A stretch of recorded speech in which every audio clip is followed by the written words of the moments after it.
Welcome to Success in Doses. I'm your host, Saley. This podcast is about the real journeys behind meaningful careers, the pivots, the risks, the moments of doubt, and the lessons that shaped who we become. Each episode, I sit down with people who are building impactful lives and careers, and we break down the experiences that help them get there. Because success rarely happens overnight, it happens in doses.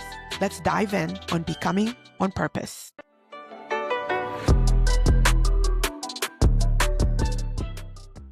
Today's conversation is going to be candid, it's going to be honest, and it's going to be based on lived experiences about turning adversity into authority. This discussion is about resilience, personal evolution, and how life experiences shape credible, purpose-driven leadership and other ways. And I really curated people that I wanted to have conversations with as I thought about topics. And I could not have thought of a better person to engage in this conversation today than the one and only Dr. Brigitte Ouabo. Now, for some of you, you're like, Dr. Who?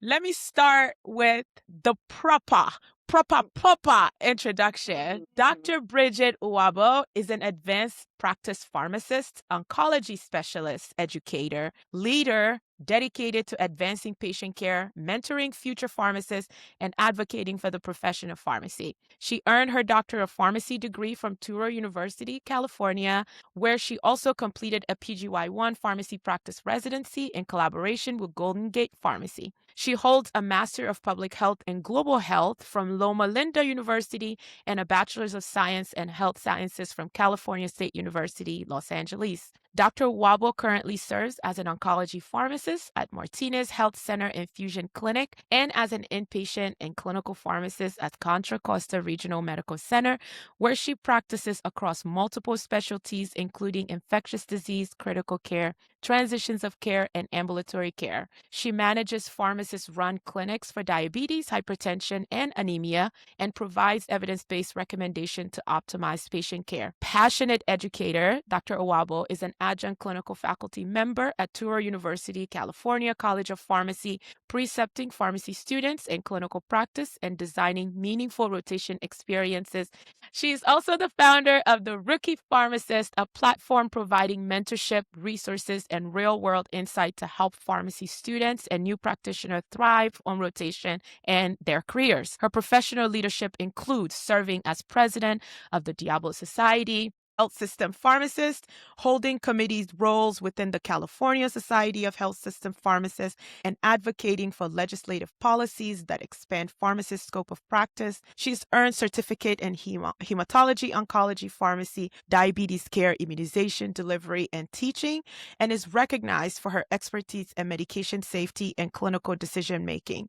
Dr. Ouabo's journey from immigrating alone to the United States at the age of 18 to becoming a pharmacist, mentor, and leader is a testament to perseverance, purpose, and service, qualities she seeks to inspire in the next generation of pharmacy. If you're sitting down, get up out your seat. Please welcome to the pod Dr. Ouabo, the rookie pharmacist that I just thought it's so clever to pick the name Rookie Pharmacist because as you can see from her introduction, she's a lot of things. Rookie is not one of them. And I love that because it's a direct testament to her sense of humor, which if you follow her online, it is on full display for everybody to see. Welcome to the pod, Bridget. Oh my God, that was a mouthful of an introduction. Thank you so much. It is absolutely earned. I was just talking with my sister about why is it that our bios make us uncomfortable, but it's objective data because I promise you,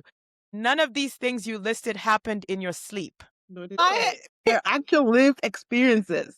Thank you. Like you actually had to lose sleep to get some of these things. And I think we should all practice like being comfortable when people are reading about us and what we've done. But it continues to be something like I just have to be really, really mindful of. I feel like this last paragraph of your bio, when I read it, I knew that this is where we needed to begin. Okay, so real quick, if you're enjoying this conversation, go ahead and rate and review the podcast. It helps more people find the show and keeps the conversation going. Okay, so let's get back to the conversation. Start with us with how are you feeling when at 18 years old, you are at the airport about to part ways with your family to come to America? Like, what is going through your mind and what are you feeling at that moment? Oh my God. Let's see. There were a mix of emotions. Sure. I'm the oldest of four children. Okay. And at the time I was 18, my youngest sister was 6 years old. And Wow. there is what, 12 years difference between us? Yeah, I was like her second mom. absolutely. And even to this day, when I think about her waving back at me on my way to the airport, I still have tears in my eyes because I couldn't fathom to tell her I was leaving forever because I was leaving forever. Uh-huh. No one knew when I was going to come back to visit or whatnot. And we were so close. So I told her I was going to the university and I'll be back soon. And that ride leaving, because we had to drive to the bigger city to the Okay. airport, and thinking about my immigration journey, the beginning of it, I always Yeah. think about me parting from my sister at home Yeah. and driving to the bigger city and the airport. And she's waving, knowing I'm coming back in 2, 3 weeks or whatever. And I'm waving back, knowing that I don't know. Yeah. And that was the sad moment, the saddest moment of Mm. separating with my baby. I wasn't so sad about leaving my mom or my dad or my other brothers because I knew they were gonna be okay. So at the airport, it was my mother and my father and my uncles, those who lived in the city. It was like this big tribe seeing me off to Oh, and everyone was giving me all sorts of advice. So at that point, it was getting exciting. It was my first time on the plane, by the way. And actually wow. my first time out of my little city that I grew up. Yeah. 'Cause I had just graduated from high school and college was gonna be in the United States. It was bittersweet. I I'm still sure. remember everyone who was at the airport. I still remember thinking, how is it gonna be like on the plane? How does it look like? How is it gonna be on the other side? And that part was very exciting. Yeah. And I've always felt like an adventurous person, so that Yeah. was very exciting. And I knew I was coming to be with my mother's Yes. little sister. Gotcha. So I was also excited about that. And I remember landing in Los Angeles and her picking me up. I remember the big streets and how clean they were. I Yeah. remember my first American meal. I wanted small. It was just all very exciting. And that first week was out of this world. It was heaven.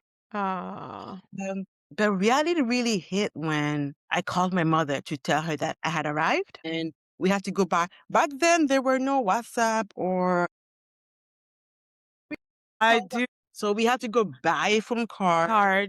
It was a $5 card, and it was Yeah. over in 5 minutes. Yes. So $5 could only buy you I at the I time. can relate to this. Yes. That's when I knew I wasn't going to talk to my mother for a long time because I didn't have $5. Yeah. And So how many times a week can I spare $5 for just 5 minutes? I'm gonna Yeah. spend $5, and just Yeah. looking ahead, it was another 6 months Yeah. before I could talk to anyone. We didn't have a landline. My mom Well, had a neighbor next door yeah. phone. Yeah. You have to set up Told me. appointments. Yeah. So the hardest part was realizing that being in the United States meant being away from my family. Absolutely. And there were times where I had to talk with my aunt where you're only here temporarily. This is only a transition. You're going to have to be on your own soon. 6 months later, I was on my own, if I was ready or not. I was angry at her at the time Yeah. for kicking me out. But looking back now, I think it was one of the best things, that's ever happened to me. How?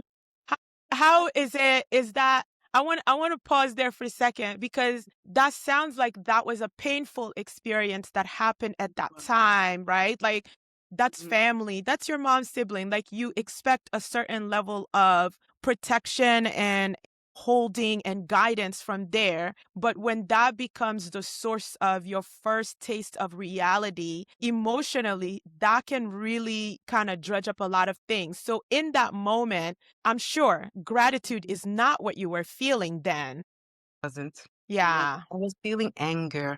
I Mhm. was feeling how I Yeah. I've barely started school. Yeah. I don't have a job. I'm not even allowed to work, mind you, on a student visa. That's I'll right. work in the United States. That's So right. how are you expecting me to survive out there? I was angry about that. So yes, I was angry, but I have a mother who taught me that when anyone does anything good, positive to you, that's the only thing you should always remember. Yeah. Because had it not been for her working on your paperwork for your student visa Exactly. so that you could get the visa, Yeah. you would not have been here, Yeah. right? So that's Yeah. the thing you always have to remember when you think about your aunt. And I'm sure she did what she thought best for her. She's married, she has Yeah. children, Yeah. and you don't know what was going on in the background with her. We don't know what was going on. So That's true. I'm sure she did what was best for Yeah. her at the time, but I was angry. Yeah. That led to a series of events that me being out on the street, staying with strangers. Yeah. Mm. Yeah. I was staying in weird places. But Yeah. the reason I say it's the best thing that's happened to me because it forced me Mhm. to find the solution to my situation. Yeah. Yeah. I sat there comfortably in my aunt's house Yeah. and being in a comfortable home, Yeah. maybe I would not have had the grit that I have today. Maybe 100%. I would not have fought as hard Yeah. as I did to be where I am today. Maybe the rookie pharmacist wouldn't be here today. 100%. And And that's why I say it's it one of the cannot be overstated. And think yeah, I think that when you are a survivor, we move quickly, right? Like, yeah, yeah, you yeah, think, okay, I need to just understand what's going on because I need to go into problem solving mode quickly. yeah, And because this can't be where I stay too long, I have things to do, I have people mhm, that depend on me, I need to figure it out quickly. mhm, mhm, When we are good with that, either because life forces it on you or a parent, the way they raised you, like in your situation, it sounds like it's a skill you had to build in real time for survival. I don't know how good of a job we do sitting back to reflect on really and saying that, like, my ability to stay calm when people are screaming at me is a direct result of the fact that this and this happened to me before, right? Like, you yeah, people just say, yeah. great job dealing with that. Wow, I'm so proud of you for overcoming that. And you're just thinking, like, what other choice did I have? I heard someone say one time that you don't really know how strong you are until you. Until you have to be. It's a real truth. And I think your journey continues to be super fascinating to me because you've been so brave and so transparent in sharing on the Rookie Pharmacist the fact that you've had this very winding road of a journey. But I want you to take us through a little bit about you go from having to go from housing insecurity to I'm going to go to pharmacy school. I think pharmacy school was the target from the very beginning. How Because awesome is remember, that? my auntie that received me here was a pharmacist, and she helped me get my first job as a pharmacy clerk. Gotcha. And that's where looking at what pharmacists did for Yeah. healthcare, what pharmacists did for patients, how reliable and accessible they are. I already knew, even when I was applying for my visa, that that's what I was going to do because that's what my auntie did. Yeah. I think the real question is, and my mom has asked me that question herself, Yeah.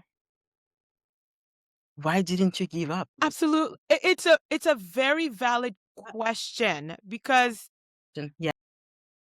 we'd love to know when Mhm, at this point of reflection now, because that's where you are, to be able to look back on being put out mhm, by your aunt to say I'm grateful. that's mhm, that's the gift of reflection, because yeah, in that moment, anger, right, there were a lot of other emotion, but gratitude was not one. But the gift of reflection is like we can sit back and think and say, yeah, that was not going to be my first choice, but based on where I right. am today, I would Mhm, categorize that experience differently. And mhm.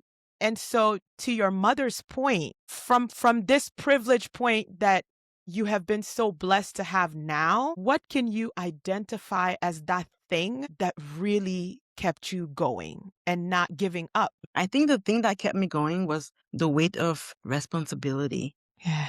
For in the beginning, it was my little sister back home. It was my Mhm. brothers that I was responsible for because I saw my mother rack up loans for the visa application fees, for my air ticket, for tuition here when I didn't have any. And I knew I Yeah. was responsible for helping her pay all of that back. Yeah. I knew I was responsible for putting my brothers, my sister through high school and Yeah. college. And then eventually along the way, I had children. I had two boys. I almost gave up after I got my bachelor's degree, after I got my master's degree. I got a job as a health educator in Los Angeles County. It wasn't paying much, but I felt like, okay, I came to the United States to pursue my education. And I think a master's degree is that. Yeah. You've done that. When I graduated with my master's degree, I was 7 months pregnant with Breeze, my oldest son. Oh. And when he was born, we were buying a house, his dad and I, my husband and I at the time, and things were very hard financially. I felt like with the job that I had, there was no security. The job that he had, there was no security. And in my reflection, I sat back and thought, I know pharmacy is going to give me that security. I Indeed. know a doctorate degree will do that. And I know I have a baby now. I know it's been 12 years since I've left Cameroon, but I don't think I'm done. I think because of this little creature I'm holding in my hands, I want to be able to take care of him 100%, Yeah. being financially comfortable. And not only that, by me doing that, I would set the baseline for Yeah. him and his sibling to come. My parents always told me they can take anything from you, but they can never take what's in your brain. They can never take your mind. I knew about the wars and the instability. Parents always taught me it's what you have in your brain that is going to sustain you and allow you to start over no matter what part of the world you find yourself in. Absolutely. And I believe that, and that's what kept me going on top Yeah. of responsibility is knowing that education is absolutely important, especially for a girl child Yes. coming from where I came Yeah. from, Yes. where I know for a fact Yeah. that if I hadn't left Cameroon, I was gonna get married right out of high school Oh, yeah. and have kids and Yeah. become a housewife because Yeah. my dad had already done way more than most men had done Yeah. in our area. In sending a girl through high school when she had two brothers. Yeah. And then sending her to the United States when she had a brother, like everyone was like, "What the heck? He should be the one going, not her." So Uh, there were all of these stereotypes yeah. just had to be. Yeah. Yeah. And really, I think it has a lot to do with my upbringing, Yes. doing education. Yes. It has to do with the responsibilities that I had for my family and for my children. Yeah. And so having to be a role model for them. 100%. And looking back, it didn't last forever with my kid's dad and I. And he passed away 5 years ago. Bridget. Raising Brice and Michael alone now. So I tell myself, imagine if I hadn't gone to Wow. school. I am so Imagine if I sorry for didn't have your a loss. job and an income. How would I raise these kids? It's a real thing. My husband, I know his mom lost their dad. His youngest sibling was not even 1 years old, and they were six of them. That's the hardest thing that can happen to a child. And he always says that his mother's career, her education, is what helped keep them from becoming destitute. He's had so much, and he always talks about it. He's like, I'm not in the way of what you are doing because I know how important it is. Mhm. I want to know that no matter what happened, you guys are going to be okay. Right. And I don't think that a lot of men think that way because they really do believe that they are African. African men. They think they're indestructible, but it happens more often than not where the man that is the primary income is out of the picture and the woman is left having to figure it out. And if that woman does not have a situation of her own, it changes that family's life tremendously. Imagine that. Yeah, you're talking about real stuff here that I think like young women may not necessarily think about when choosing a partner and deciding what they want their role or to Yeah. be in a partnership of any Yeah. kind, but it's real. And I think Yeah.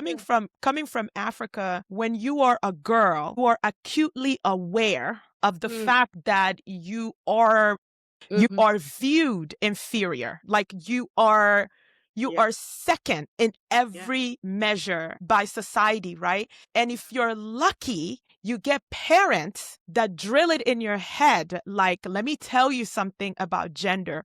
The Yeah. world, the larger world out there, they only care that you can do it or you cannot do it. So education, Yeah. skill, trade, knowing how to do what you do and do it well as a woman, the importance cannot be overstated. Yeah, and that's why I never tell my story without mentioning my mother, Yeah. because she's the one that said, "Over my dead body, my daughter is not getting married.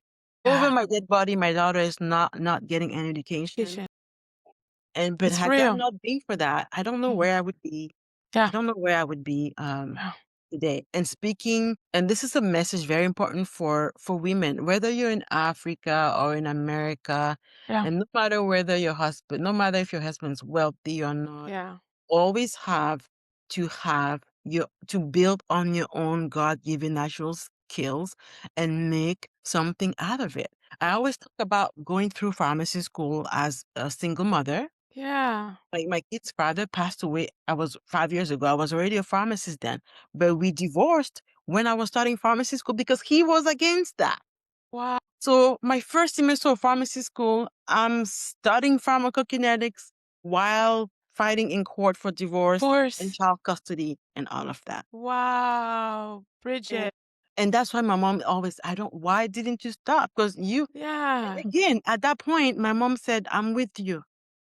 Oh. My mom retired early. She was a high school principal. Retired early because at the time, the excuse for my husband was, who's going to watch the kids if you go to pharmacy school? My mom said, I Yeah. got you. I'm Mhm. coming. I'm coming to watch the kids.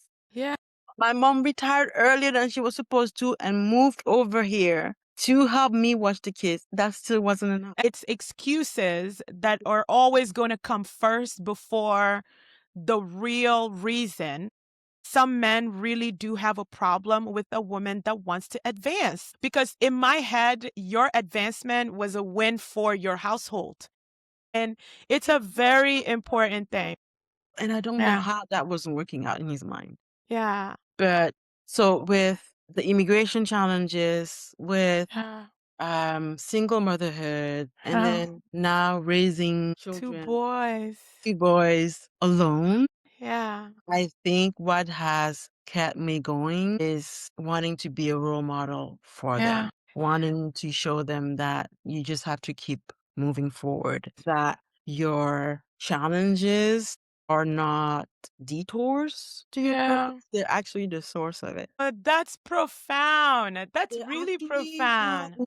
I myself I've wondered, I'm 45 now. Am I not too old to do this or to do that? But I think that all those challenges, all those 16 years it took me to go through pharmacy school instead of 8, I'm exactly on time for what those experiences were preparing me for, Absolutely. right? I'm just right on time because everything I've gone through is what have shaped the ideas that I've implemented in my life. Yeah. What has shaped the Rookie Pharmacist. I felt Yes. like if I did it in 16 years, maybe by doing what I do as the Rookie Pharmacist, it can shorten that 16 years for somebody else. And It it can. absolutely does. So that is my hope, It that absolutely does. yeah, that the every time at work I have the anytime there's uncertainty or something I have to look up that I Yeah. don't know, I turn that into an opportunity Yeah. to teach somebody else that Yeah. I had to learn. Yeah. Because we graduate from pharmacy school. Personally, the reason I thought about the Rookie Pharmacist was that when I graduated from pharmacy school, having done rotations and residency, I thought I was ready Oh yeah. room, and you get this Oh call from a yeah. nurse or from a doctor, and you're like, "What the heck? I don't Yeah. know yet." What? Yeah. Like, okay, what are you talking about? Start from the beginning.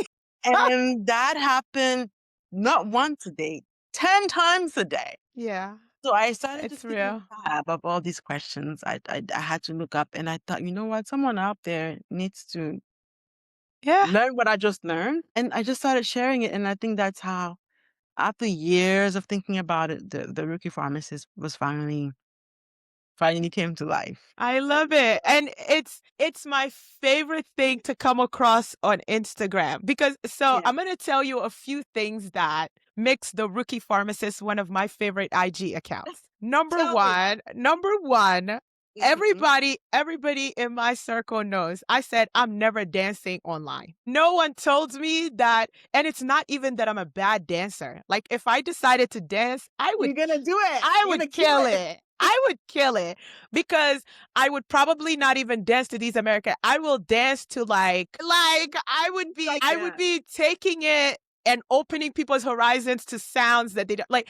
I have a Yep. whole idea in my head, but Yep. I've said so many times like I'm not gonna dance online that now it just seems like if I do it, it's like, are you cloud chasing? Why I do it. I think the Rookie Pharmacist for me is not only about teaching and sharing my experiences, Yeah, it's a form of praise. I It's love a that. form because I know deep down inside that a girl like me was not supposed to be here and to be doing what I'm Yeah. doing. And again, my mother has always taught me that when God blesses you with something, you have to show him or her, because God may be a woman, and if you ask me, Yeah. that you are thankful, Yes.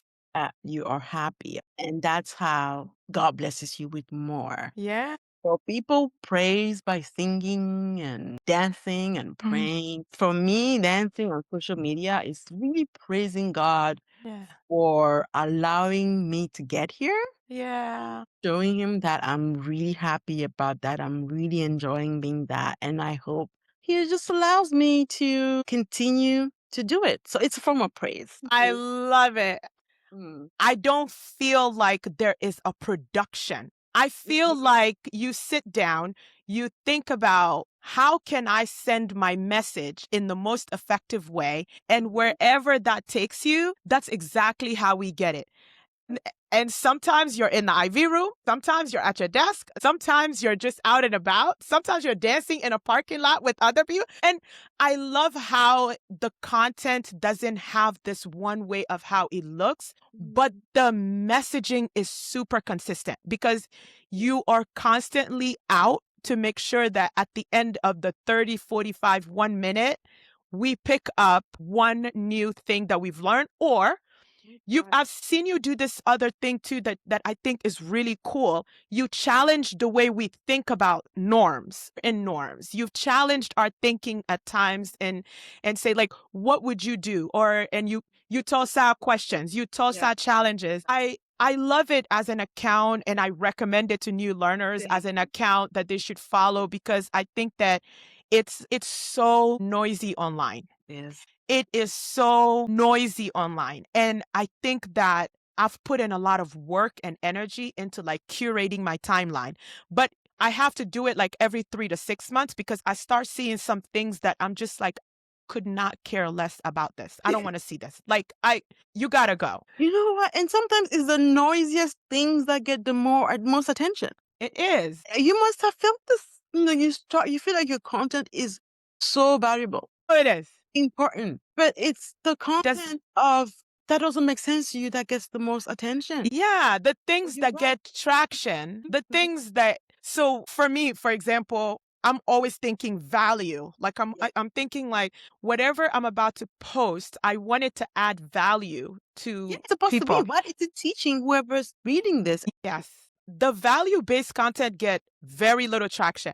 I'm encouraged by the one person that sends a DM and says, "No one ever told me this." I That's mean, it's so enough yeah. because Yeah. in my head, I think about like 1,000 views and I'm like, I've never spoken in a room full of 1,000 people. Exactly. Yes, and we don't think about it that way. I'm like, Right? Yeah, because if 10,000 what? people walk into this room and watch this podcast, Like, it would be what? amazing. I'm like, this is nuts, right? So I Yeah. think I admire your courage, your authenticity, Thank and you. I really appreciate the transparency with which you share. I didn't go to pharmacy school till 29, but I didn't have kids. Like, I didn't have all those things. Mine, it was my health challenges that delayed Mhm. everything for me in Mhm. life. I was much older. I couldn't relate to my classmates. I Mhm. had been through too much in life to still care about going out to party and drink a bit. Like, I liked coming home and studying and being at Yeah, home. So yeah. that made relating to my classmates really challenging.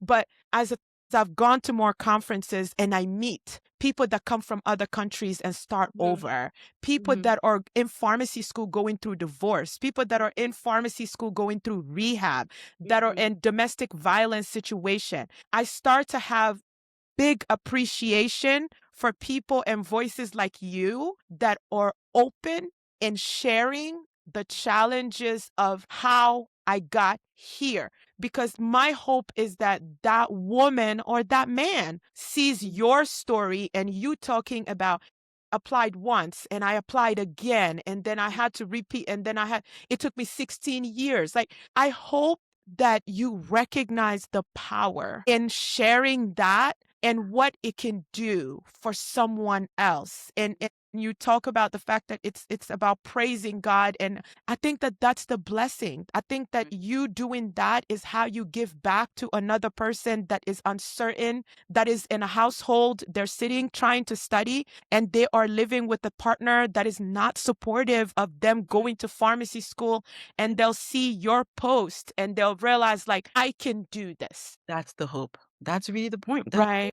of all of this. That is Yeah. the whole point of all of this. And people think to be a leader Yeah. or to have authority in some field, Yeah. need the big degrees, Yeah. need the confirmation from other people. Yeah. I think in many cases, what gives you that authority is your experiences. Is Yes, your ma'am. in that case, your experience gives you the credibility. Yes, it Because does. when a single mother reaches out to me and says, "You inspired me. I've been thinking about going to pharmacy school.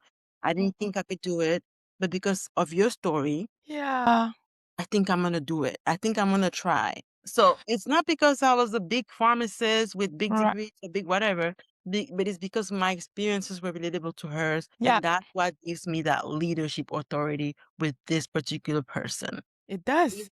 it's not you don't need to lead everybody. Yeah. For me, leading is making a difference, and to make a difference, it doesn't have to be 1,000,000 people. If it's Yeah. 5, 10 Yeah. people, like for you, if it's your residency applicants that end up Yeah. matching and going to programs that they Yeah. love and graduate and become great pharmacists Yeah. because of the little impact that you Yeah. had. It's I always think about Oprah Winfrey.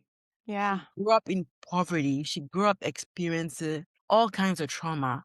And then she became who she is because she developed a platform that valued vulnerability Yeah. and experiences because that was her own challenge. So Yeah. she turned her adversities and challenges into Into her platform because of what she's been through, not because she was Dr. Oprah, but because yeah. of her experiences. And Guess we what? may not be Oprah, but Yeah. we have our own experiences. Everybody has their own set of experiences that they can channel into something helpful. I think that's what makes the difference between the leader and the not. Everybody has Yeah. some form of challenge. Not everybody reflects on it. This 100%. And guess what, Bridget?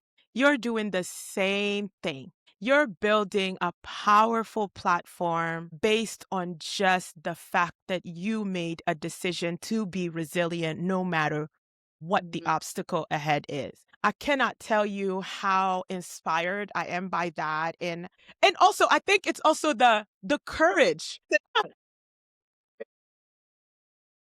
Uh, yeah. I think this is where the me first part of creating has become very important. Why did I create this? I created this with the intent that it's going to be valuable and useful out there. that's why I created it. But if I take that, I'm creating it because I think that other people are going to love it and find value in it, then the likes and the views will absolutely have a negative impact on me mentally. But the self first in my creative journey has been very good at keeping it still enjoyable and very healthy in that I put it out because that's what I felt like I wanted to do, and I enjoy doing that. I'd like you to think about the person that is in a place of uncertainty. In actuality, they don't know if they'll make it through pharmacy school. They don't know if they'll make it through residency, that they are going to get a position in phase two. What is your advice to keep them encouraged and going? There are so many layers to that Yeah. question. There's the uncertainty layer. What do Yeah. you do if you don't feel you're gonna succeed? Yeah. And then I think another layer is that really what I want to do? Is that really Hmm. what I want to jump in? Mhm. I'm going to start with a brief background on the Rookie Pharmacist. When I started working as a pharmacist, I was already realizing what I don't know. I remember a professor of mine teaching me about the four stages of learning. Yeah. One of them was the first stage was unconscious incompetence. You don't even know. Know what you don't know. And then the second stage is unconscious competence. You No know way. what you But don't know. And I yeah. think that's where I was when I started pharmacy school, when I started working. Okay, now I think I know what I don't know. Yeah. And then the third stage is the stage where you know what you don't know, you're learning it, you can do it, but you're doing it slowly and cautiously. And then the final stage is unconscious competence. It's like you know it so well, you can do it with your eyes closed, which I don't think any of us should ever get to in. No, not in healthcare, ma'am. But knowing what you don't know, there's a stage of your life where you don't know what you don't know. And the way to know what you don't know is to jump in, Yeah. to get started. So Mm. if you know, if you have a feeling deep down inside that maybe I should go to pharmacy school, maybe residency is going to be good for me, maybe this, maybe that, that maybe is already a seed that you do want to do it. Yeah. If anything's buzzing in your heart as uncertainty, Yeah. it's your spirit telling you that that's what you need. Listen to it. And the next thing is to just get started Yeah. because people wait to be ready, Yeah. sure, to have the money, to get married, for the kids to grow up. And one thing life has taught me is that lives, things change. If you All had the me that I would be 45 and single and widowed, I would have never believed you. yeah. And to our listeners today, don't wait for the right whatever you're waiting for. Just get started. Absolutely. Listen to your heart because what's buzzing in your spirit is actually what you want to do. They're just a bunch of excuses that you use to delay that. Yeah. Yeah. So realize that that's what your spirit wants, that's what you want, Yeah. and get started now. And getting started doesn't mean go apply to residency or go apply to pharmacy school right now or go take that class right now. It means reaching out to Saley or reaching out Yeah. to Steve or reaching out, just starting the conversation Station. in starting, no matter what that looks like. Yeah. You have to take the first step to know what the next step is going to be. 100%. And the next step might even be maybe that's not residency was not what I wanted. Maybe it was fellowship. Or Yeah. it was, something else, whatever I it was. But know. you have to make a step. You You have do. to get started, Yeah. no matter what that looks like. Yeah. And even me today at this point, I have so many ideas, so many dreams. I don't know where to get there, but the Rookie Pharmacist and the networking I've gone through, and because of it, I'm so far ahead than where I was 6 years ago when I started, I right? love that. Love And that for you. someone out there needs you to get up and go do what you're thinking about doing. Yes. I love that. Yeah. Because it elevates the level of urgency one step further beyond just me, me, Yeah. me. But Yeah. how does me making this decision or Hmm. connecting with people that can help me sort out how to make the next decision confidently, safely, and boldly? How does Hmm. that unlock something else for the other person, the other people in my life, right? Like, could this unlock the opportunity that creates that security I'm craving for my family, that stability I'm Exactly. craving for my family, that self-confidence, self-worth, identity that I want for myself? But to your point, I love this. Like, you're just like, the next step, you can't find out what the next step is if you never take the first step. Girl, that belongs on a t-shirt. That belongs on a t-shirt. I love that saying. Get it in so many different ways. Yeah, So but many it's different people. different people. But that's such a simple way of what you're saying. It's like you're unclear about what's in the future. And the Hmm. only way you know that is if you make a move. You have to Yeah. make a move to find out what's Yeah. waiting on the other side of that. Yeah. Um, I I can't thank you enough. I appreciate you taking the time to speak to me. I really appreciate your time. I appreciate your I'm candor. I so happy. expected it. I expected that you were going to come and be real and serve it up. I expected it. I appreciate you sharing so deeply and intimately with me. Thank you. Thank you for being here and thank you Thank for you. your. So now that it's just us, this episode was so powerful for me. We like to think that difficult things and challenging things only happen to us. The reason why I love hearing other people's stories and the journeys and what they've been through and gone through for the success we see them as today is so that someone else hears that story and they are inspired by it. Bridget is my favorite person because she has such an infectious smile. First of all, as soon as she smiles, that makes you happy immediately and you smile right back, right? But Bridget's light and her positivity and energy, like it's palpable. So when you see someone like that, and you hear the story you heard today, housing insecurity, not having enough people believing in her immediate circle to be able to become a pharmacist. It's taking her over a decade to become a pharmacist, starting pharmacy school as a young mom, going through divorce as a pharmacy student. These are not challenges that are unique to Bridget. Bridget is not first. Bridget's probably not going to be the last person to overcome this. But she decided to become resilient in the face of all these obstacles. She decided to rise to the occasion and meet these moments face on and head on to overcome them. And I think she said something today that was very powerful. She dances and she smiles as a way of praise for all of the journey and the things that she's gone through. So as you listen to the episode today, I hope that the takeaway is that anything is possible. And she even dropped a little gem in there for us. You don't know what your next step is until you take your first step forward. I appreciate you choosing us every Monday morning as your picker-upper and positive message to start your week. And I appreciate the loyalty and the listenership. Review this podcast so that others may be able to discover it. Rate the podcast. Let me know what you think about this episode. Or should we bring Bridget back for a more in-depth conversation about something else? I'm open and I'm open and welcoming to all of these ideas. Thank you so much for being here. I appreciate the support. Have a wonderful week. Okay, bye.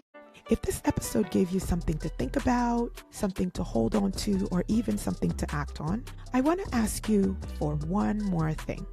Take a moment to rate and review the podcast. It feels really small, but it's actually one of the biggest ways you can support this show. It helps more people find these conversations and become part of this community we're building right here on Success and Dosage.